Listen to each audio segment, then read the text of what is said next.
Hi guys, and welcome outside. It's another absolutely glorious day here in Donegal. So I thought I would plant some seeds. So this is just the way I do it. It works for me. I'm sure there's 51 million ways of doing it, but just in case you've never planted your own seeds and you're wondering how to do it, I'm just going to show you how I do it. Okay? So I've bought quite a few packets of seeds, but what I really wanted to show you was each different packet of seed. I'll just come close to the camera.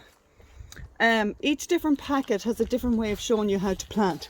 So this one here is very easy. It actually says the months up on the top, and there's a color code for when you're supposed to sow and when you're supposed to sow outside, inside, outside, and when you harvest. Okay, but then you have some packets like this one here that have these Roman numerals on here, and that's basically, you need to just so you plant. This is the planting part from 3 to 4, so you plant from March to April. So the digits, the Roman digits equate to the months of the year. Okay, just in case you weren't sure how that worked. It took me a while actually.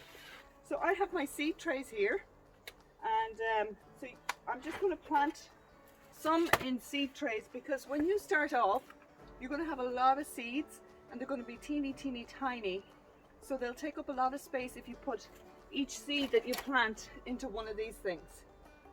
So there's no need to do that at the start. At the start, seed trays are what you want.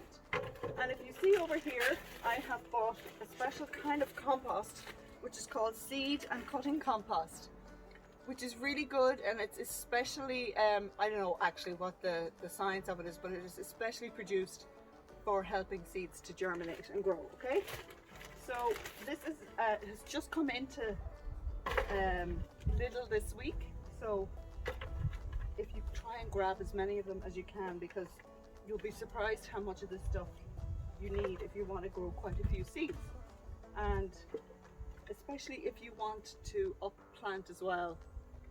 You want to have some extra compost for that. So you basically just fill your tray 2/3 of the way up, okay? And when you add water to this, you'll find that it actually disintegrates further down. So don't be afraid to put a good bit in, okay?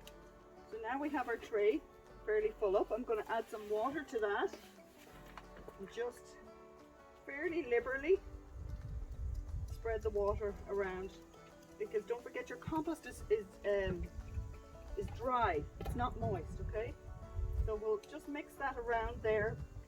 You don't want it too wet.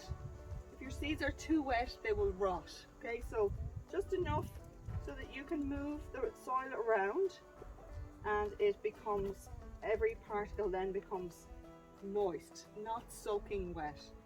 You don't want a big pool of water in here, and that's why I'm wearing the gloves, just to try and save the old hands. So there we go. That's nice. That looks really nice there. And the next step is to get your seeds out. Okay. Now I have quite a few seeds here, and a lot of my vegetable seeds are not ready for planting for another month. But some of the seeds are. Quite a few of the flowers are ready for planting. The courgettes are ready for planting. Basil you can plant any time of year. Same with coriander. But some of the seeds that I wanted to get started is my broccoli plants and my tomato plants and my sweet corn.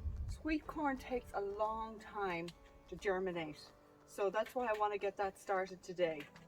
So we'll just crack open the packet of the sweet corn and pop them out into my hand, and honestly they just look like dried pieces of corn. You know, the pieces that get hidden under seats under the kitchen table that you miss when you're cleaning up. That's what they look like, dried pieces of corn. So you get your finger and you point your finger in, dip it in like that to make a little hole, but you don't want to push it down too far because it needs to be close enough to the top. I'm not even going to use my finger because it's quite moist here. And I'm going to put them in here. Maybe I should bring the camera a little bit closer. So you can see I am just leaving them about, how far is that? About 2 inches apart. And I'm going to pop them in like that. You don't have to leave them very far apart because don't forget, this is just the incubation tray and you are going to move them along into bigger trays, bigger pots after a while. So you just keep going like that until you have all your sweet corn planted.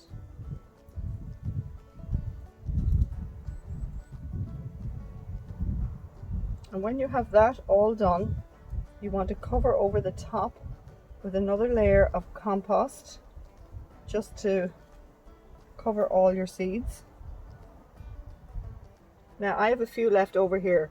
I'm not going to use a whole other tray for just a few, so I'm going to pop them in between, just like that, because the corn comes up in single shoots of green, and I'm just pushing them down slightly into the soil when I'm doing that. Just spread them out a little bit like that.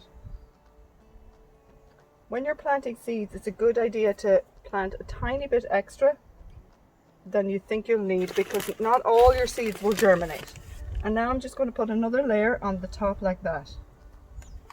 And that's why you only fill it 2/3 of the way full at the start, because you want to pop some more on just over the top like that. And that should be enough just to give it a covering up. Okay.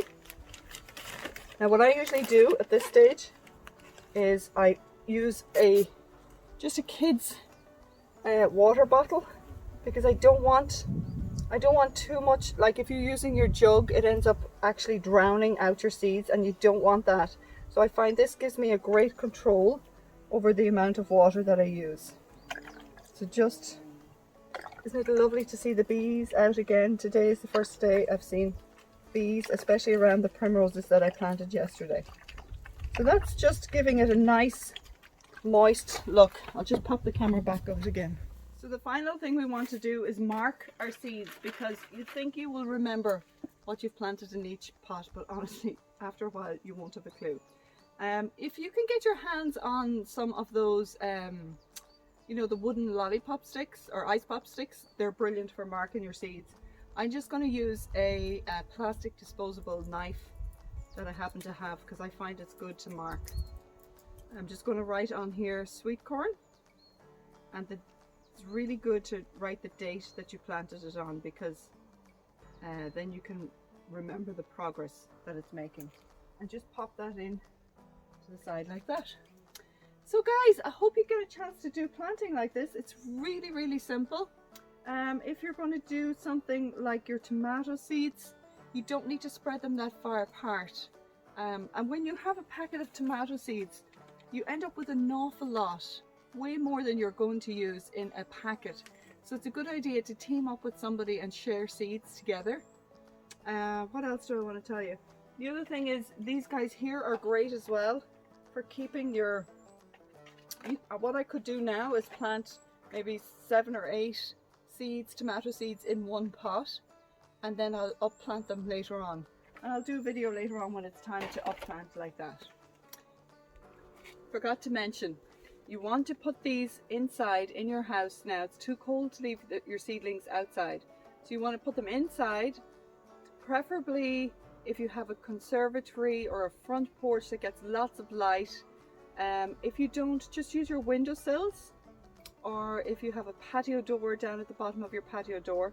I usually place a plastic sheeting underneath this and some newspaper to absorb the water whenever I'm watering. Otherwise you're going to have a mess everywhere. And they will dry out fairly quickly because you have them close to the sun in the window. So light, water and heat. You don't want them in a very cold porch. That wouldn't be a good idea. Okay, thanks for watching everybody. God bless.